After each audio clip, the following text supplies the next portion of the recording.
Lectura del Santo Evangelio según San Marcos. Gloria a ti, Señor. En aquel tiempo los escribas que habían bajado de Jerusalén decían: «Tiene dentro a Belcebú y expulsa a los demonios con el poder del jefe de los demonios». Él los invitó a acercarse y les hablaba en parábolas. ¿Cómo va a echar Satanás a Satanás? Un reino dividido internamente no puede subsistir.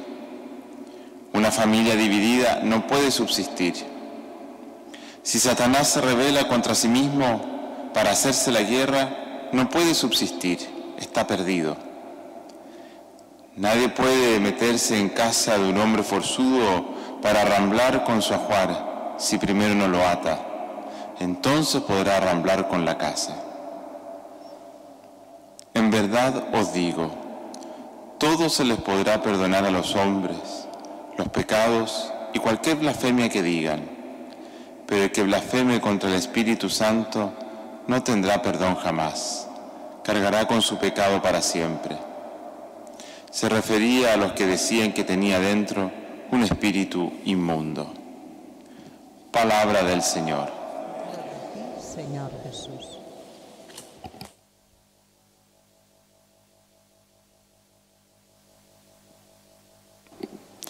La primera lectura nos habla de esta historia de Israel que vamos viendo en el Antiguo Testamento. Una historia que hoy vemos, o el último día habíamos visto la muerte de Saúl y Jonatán. Y después de estos 7 años de guerra civil, David, es el texto de hoy, pasa a ser el rey. Reconocido por todas las tribus, pasa a ser el rey y gobernará en Hebrón esos 7 años. Después de los 7 años de gobernar en Hebrón, conquistará Jerusalén, que se pasará a llamar la ciudad de David. Y eso pasará justo el año 1000 antes de Cristo. O sea, hace ahora ya algo más de 3000 años, 3020 y pico de años. Y de allí, él gobernará allí 33 años, total 40 años de gobierno de Israel. Un personaje extraño, David, porque es, si decimos que su antecesor Saúl pues había desobedecido a Dios, no se queda corto. Muchas veces David, no en la desobediencia a Dios de forma directa, sino en sus pecados de todo tipo. Pero tiene una gran ventaja David. David, cuando viene el profeta y le dice los pecados que ha cometido y le pide penitencia, hace penitencia, pide perdón, deja de hacer aquel pecado, se da cuenta. Es un poco la historia del hombre cuando peca. Él es el prototipo ante el pecado, el reconocimiento del pecado cuando se lo hacen ver, y a partir de ahí la penitencia y la conversión. El Evangelio de hoy nos habla de este pecado contra el Espíritu Santo. ¿Qué es lo que pasa? Pues que los maestros de la ley, los fariseos, ven cómo Jesús hace milagros, cómo enseña con autoridad, cómo saca demonios, lo ven, no pueden negarlo. Es una evidencia.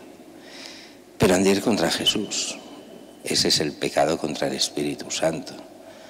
Hacer que Jesús, que es el bien, es Dios mismo que se hace hombre, es como si fuese la encarnación del diablo.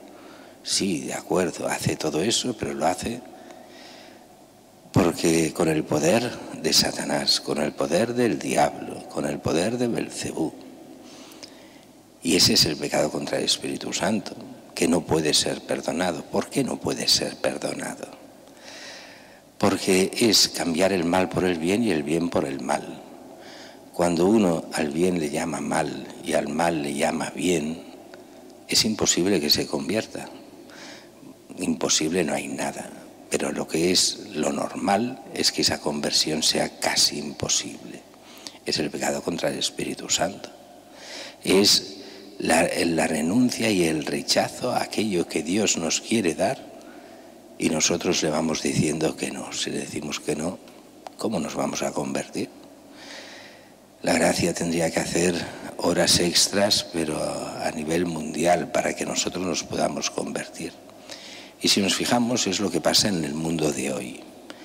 Es lo que algunos llaman la cristofobia, sacar a Cristo de toda la sociedad, porque Cristo pasa a ser el mal.